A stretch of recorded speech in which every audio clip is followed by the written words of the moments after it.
오늘 말씀 함께 보도록 하겠습니다. 오늘 우리가 함께 나눌 말씀은 마가복음 5장 1절에서 20절입니다. 마가복음 5장 1절에서 20절. 우리 마가복음 5장 1절에서 20절. 예수님을 만난 그 이후의 삶이라는 제목으로 우리 함께 말씀 나누도록 하겠습니다. 마가복음 5장 1절에서 20절 함께 읽도록 하겠습니다. 예수께서 바다 건너편 거라사인의 지방에 이르니 배에서 나오심에 곧 더러운 귀신 들린 사람이 무덤 사이에서 나와 예수를 만나니라. 그 사람은 무덤 사이에 거처하는데 이제도 아무도 그를 쇠사슬로도 맬 수 없게 되었으니 이는 여러 번 고랑과 쇠사슬에 매였어도 쇠사슬을 끊고 고랑을 깨뜨렸음이니라. 그리하여 아무도 그를 제어할 힘이 없는지라. 밤낮 무덤 사이에서나 산에서나 늘 소리 지르며 돌로 자기의 몸을 해치고 있었더라.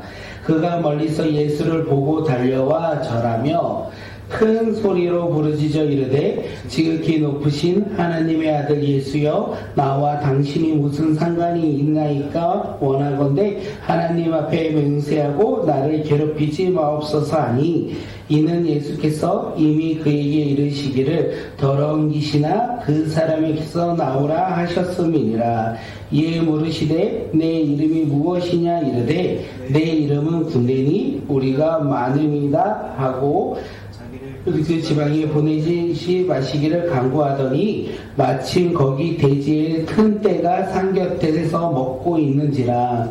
이에 간구하여 이르되 우리를 돼지에게로 보내어 들어가게 하소서 하니 허락하신데 더러운 귀신들이 나와서 돼지에게로 들어가매 거의 2,000마리 되는 떼가 바다를 향하여 비탈로 내리다라 바다에서 몰살하거늘 치던 자들이 도망하여 읍내와 여러 마을에 만하리. 사람들이 어떻게 되었는지 보러 와서 예수께서 이르러 귀신 들렸던 자 곧 군대 귀신 집혔던 자기 옷을 입고 운전하여 앉은 것을 보고 두려워하더라. 이에 귀신 들렸던 자가 당한 것과 돼지를 본 자들이 그들에게 알림해 그들이 예수께 그 지방에서 떠나시기를 간구하더라. 예수께서 배에 오르실 때에 귀신 들렸던 사람이 함께 있기를 간구하였으나 허락하지 아니하시고 그에게 이르시되 집으로 돌아가 주께서 내게 어떻게 큰 행하셔서 너를 불쌍히 여기신 것을 내 가족에게 알리라 하시니 그가 가서 예수께서 자기에게 어떻게 큰 일을 행하셨는지 데가볼리에 전파하니 모든 사람들이 놀랍게 여기더라. 아멘.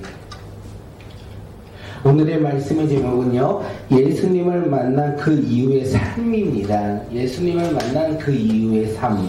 그 삶이 과연 어떤 삶인지 오늘 함께 말씀을 통하여 우리의 삶이 변화된 삶이 되길 간절히 소망합니다. 우리는 새 학기가 되면요, 새로운 직장에 가면요, 새로운 여인을 만나기 전에 우리는 생각하는 것이 있어요. 무엇을 생각하냐면 우리 삶 가운데 좋은 만남이 있으면 좋겠다. 학생들은 좋은 선생님을 만나고 좋은 친구를 만나고 직장에 들어갔을 땐 좋은 동료를 말하고 결혼하기 전에는요 좋은 배우자를 만나는 것을 소망하며 우리는 살아가고 있습니다. 그것이 인생 가운데 가장 중요한 만남이지 않을까 생각되어집니다. 그 만남을 통하여 우리는 내가 사랑하는 사람을 만났고 내가 사랑하는 자녀를 만났고 내가 사랑하는 친구를 만났고 내가 사랑하는 동료를 만났어요. 그렇게 우리는 좋은 만남 속에서 오늘을 살아가고 있습니다.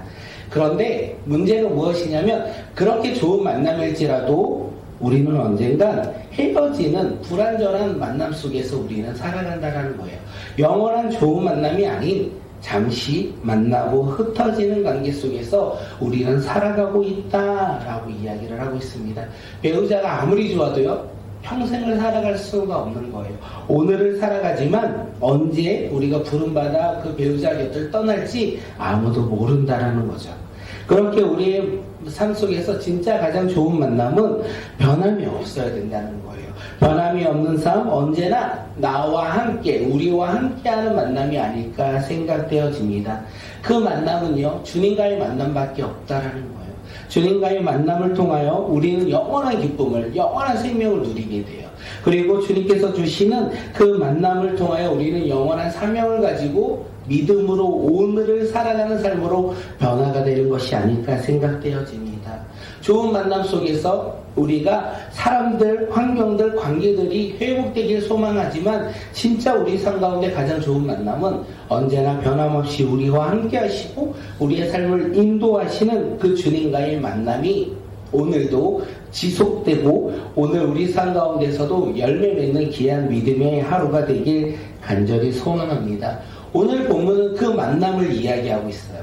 오늘 본문은요, 그 만남을 통하여 삶이 어떻게 변화되었는지 두 가지의 모습을 통하여 우리에게 이야기를 하고 있습니다. 오늘 본문을 통하여 우리가 예수님을 만난 자로서 어떻게 좋은 밭이 되어 열매를 맺는지 우리가 함께 나누고 깨닫고 그리고 결단하는 시간 갖도록 하겠습니다. 예수님이 바다 건너편에 무리에게 복음을 가르쳤어요. 하나님의 나라를 가르치고 많은 무리가 따를 때 예수님께서 바다 건너편으로 가자라고 제자들에게 말씀하십니다.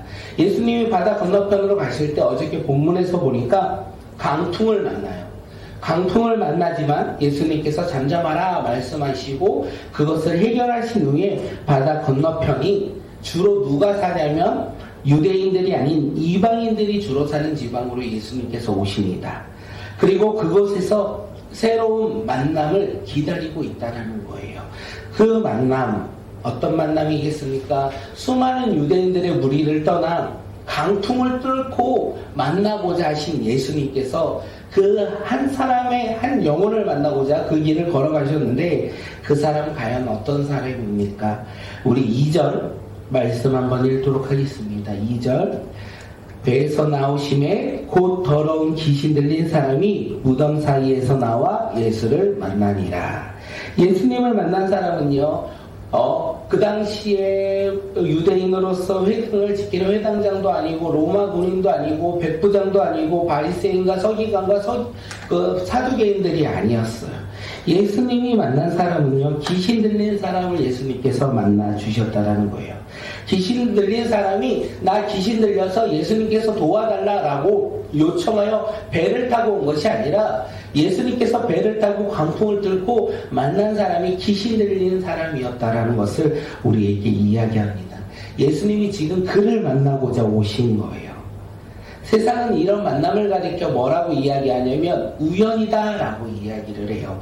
참 우연스럽게 만났다라고 하는데 우리 예수님을 믿는 믿음의 자녀들은 우연을 믿지 않습니다. 다 하나님의 계획 가운데 이루어졌다라는 거예요. 지금 이 만남 또한 하나님의 계획 안에서 예수님께서 귀신 들리는 자를 만나고자 지금 배를 타고 강풍을 뚫고 그 이방인들이 사는 그 지역으로 가셨다라는 거예요. 오늘 우리의 삶 가운데서도 주님께서 우리를 찾아오실 거예요.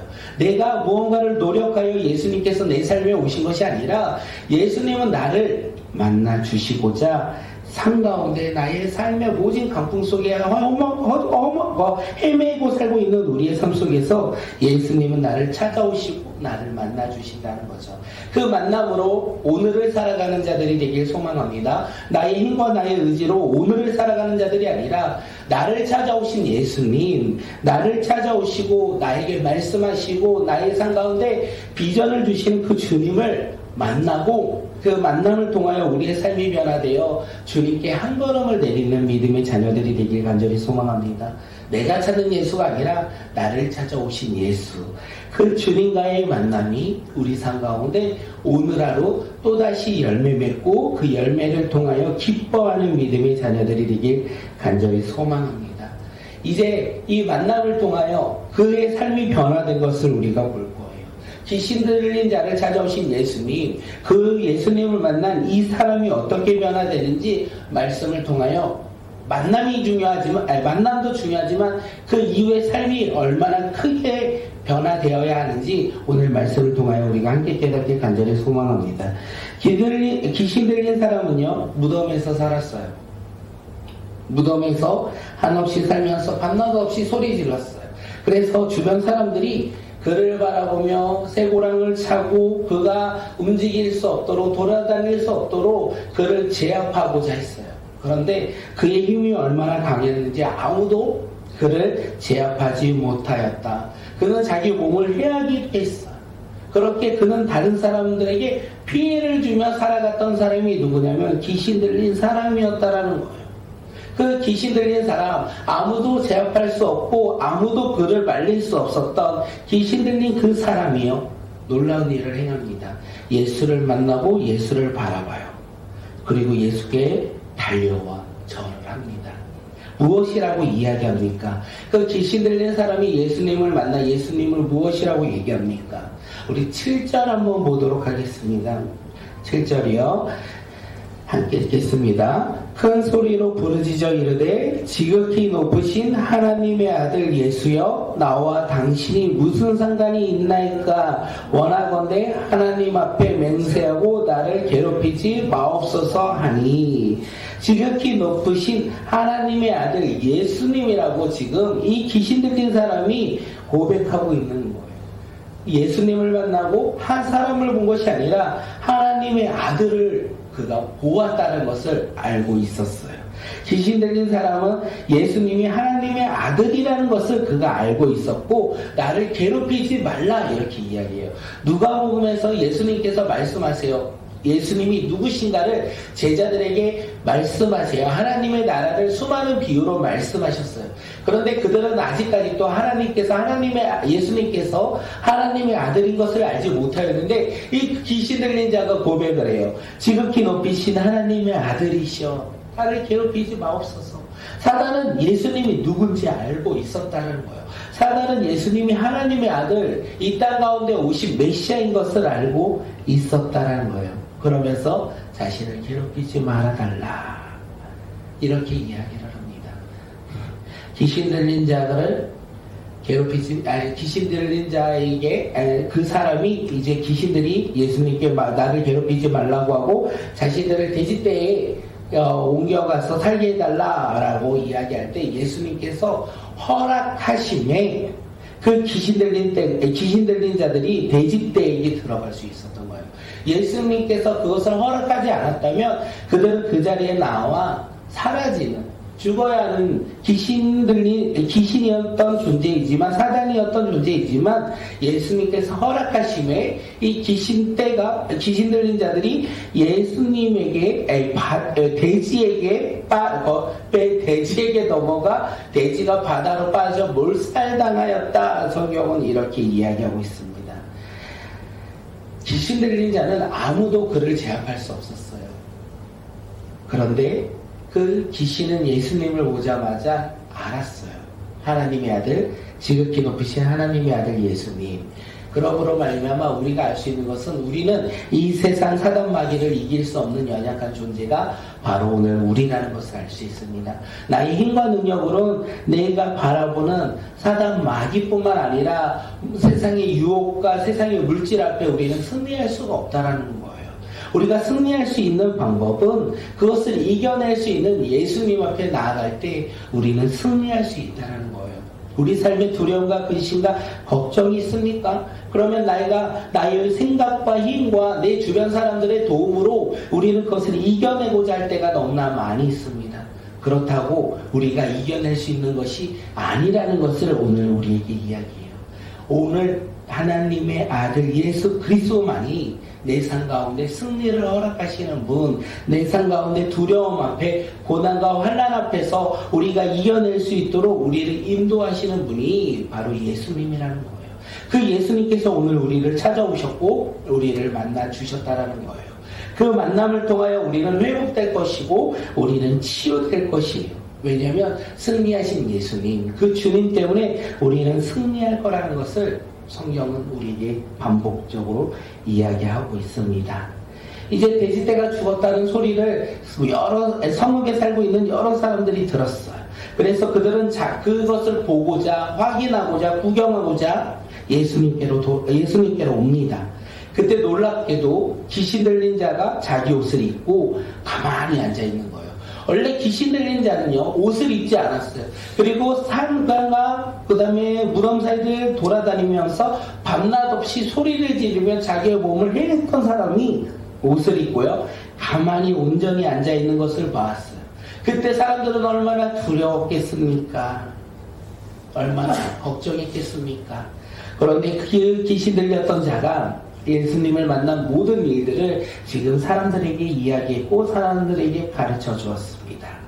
그때 그 이야기를 들은 사람들의 반응, 또 다른 반응이거든요. 예수님을 만났고요, 예수님의 이야기를 들었는데 그 무리들의 반응이 어땠는지 우리 17절 말씀 한번 읽도록 하겠습니다. 그들이 예수께 그 지방에서 떠나시기를 간구하더라. 그들이 예수께 그 지방에서 떠나기를 간구하더라. 그들은 예수님이 우리의 삶 속에서 떠나달라고 이야기하고 있는 거예요. 예수님을 보았어요. 예수님을 만났어요. 그들이 예수님께 나와 예수님을 보았고 예수님을 만났어요. 아까와 만나면 좀 다르죠. 아까는 예수님께서 강풍을 이겨내시면서도 한 사람을 만나시고자 찾아오셨는데, 이번에는 동네 사람들이 예수님의 이야기를 듣고 무리들이 예수님께 나왔어요. 그리고 예수님의 놀라운 기적을, 그 놀라운 행하심을 눈으로 보았어요. 그런데 그들은 기뻐하기보다는 어떻게 해요? 예수님이 떠나라, 예수님이 떠나달라고 간구하고 있는 거예요.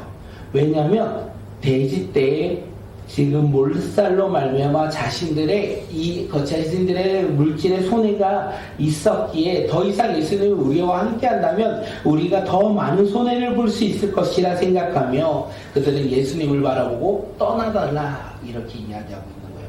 귀신 들린 자는 예수님을 만났고 예수님께서 기적을 행하심으로 말미암아 예수님 앞에 나아갔는데, 많은 무리들은 예수님이 행하신 기적을 보고도 자신들의 물질에 손해가 있을까봐, 더 많은 손해가 있을까봐 두려워하여 예수님을 떠나달라 이렇게 이야기하고 있는 것입니다. 우리가 4장에서 씨 뿌리는 자의 비유를 들었어요. 예수님께서는 씨 뿌린 자의 비유를 통하여 하나님의 나라에 대해서 하나님께서 말씀을 통하여 어떻게 역사하시는지 우리에게 이 말씀하시는데, 그 가운데 말씀은 듣기는 하지만 세상의 염려와 재물의 유혹과 육심으로 결실을 맺지 못한다. 떨기나무에 떨어진 씨앗은 결실을 맺지 못한다라고 말씀하고 계셨어요. 지금 이 동네 사람들의 무리들이 가시떨기에 떨어진 말씀처럼, 말씀은 들었지만 세상의 염려와 재물의 유혹과 욕심으로 말미암아 예수님을 바라보지 못하고 있는 것이라는 거예요. 하나님의 나라를 바라보지 못하고 있다는 것을 오늘 이야기하고 있어요. 폭풍을 뚫고 이 땅 가운데 오신 그 예수, 자신들을 구원하고자 이방 지역까지 오신 예수님을 그들은 믿지 못하였고, 어떻게 해요? 세상의 욕심과 세상의 재물을 바라보며 예수님을 내 삶에서 떠나라 이렇게 말하고 있는 거예요. 이와 반대로 귀신 들린 자는 예수님을 따르고자 합니다. 예수님을 따르고자 해요. 그리고 예수님과 동행하고자 해요. 그때 예수님께서 그에게 복음 전파의 사명을 주십니다. 자신을 따라오는 것이 아니라 그가 있는 자리에서 복음을 전하도록 사명을 허락하셨다라는 거예요. 그러면 이 귀신 들린 자의 모습은 어떤 자의 열매입니까? 어떤 씨앗이었습니까? 좋은 밭이었다라는 거예요. 예수님의 복음이 그 밭에 심겨짐으로 말미암아 결실을 맺는 좋은 밭이 바로 이 귀신 들린 자의 마음이었다는 것을 우리는 알 수 있습니다. 좋은 밭이요, 30배, 60배, 90배의 열매를 맺는다. 그렇게 하는데 무슨 열매를 맺습니까? 복음 전달자로서 사명의 열매를 맺는 것을 우리에게 이야기해요. 예수님을 만난 이후에 두 사람의 모습들을 우리는 보았어요. 귀신 들린 자의 모습을 보았고 무리들의 모습을 보았습니다. 예수님을 동일하게 만나요. 그리고 동일한 기적을 보았고 맛보았어요. 그런데 그들의 삶의 모습 가운데 행함은 달랐어요. 어떤 사람은요, 좋은 밭이 되어서 그 사명을 감당하는 사명자로서 살아가고자 했고, 또 어떤 사람은요, 가시떨기 밭이 되어서 세상의 염려와 그 물질을 바라봄으로 말미암아 열매를 맺지 못하였다는 것을 우리에게 이야기합니다. 오늘 우리는 예수님을 만나요. 예수님을 만나고 우리 삶 가운데 예수님과 동행하고자 합니다. 그런데 우리의 삶의 모습이 과연 어떤 모습이십니까? 좋은 밭이십니까? 가시떨기 밭입니까? 우리의 삶 가운데 예수님을 만난 이후에 우리의 삶이 좋은 밭으로 변하여 그 삶 속에서 열매 맺는 믿음의 자녀들이 되길 간절히 소망합니다. 복음을 듣고 하나님 나라의 소망을 들었어요. 그리고 이제 우리는요, 각자 삶에서 사명자로 살아야 돼요. 하나님의 나라 가운데 하나님의 나라를 전하는 사명자로서 오늘을 살아가는 것이 바로 우리의 삶이 되어야 우리는 좋은 밭으로서 열매 맺는 밭이 되지 않을까 생각되어집니다. 오늘 이 시간 우리가 함께 기도할 거예요. 함께 기도할 텐데 예수님을 만나는 것에 만족하며 살아가는 자가 아니라 예수님을 만남으로 말미암아 내 삶이 복음 전달자로서 사명을 감당하는 자로 변화되게 하여 주시옵소서. 근심과 걱정과 두려움 앞에 놓인 내 삶 가운데 주님을 만남으로 말미암아 우리가 해결됨으로 기뻐하여 우리가 주님과 동행하며 살아가는 믿음의 자녀의 삶이 바로 오늘 이 시간 우리의 삶이 되게 해달라고, 세상 가운데 억눌려 살아가고 있는 우리의 삶 속에서 주님께서 함께 하심으로 말미암아, 주님께서 허락하심으로 말미암아 그 모든 어려움이 해결되고 우리 삶 가운데 주님 한 분만을 믿음으로 따라가는 오늘 우리의 삶이 되게 해달라고, 그 삶을 살아가는 주의 자녀가 되게 해달라고, 결실을 맺는 믿음의 자녀가 되게 해달라고, 이제는 두려움이 아닌 근심이 아닌 소망과 희망으로 우리가 살아가는 믿음의 자녀가 되게 해달라고 오늘 이 시간 함께 기도하며 주님 바라보며 기도하겠습니다.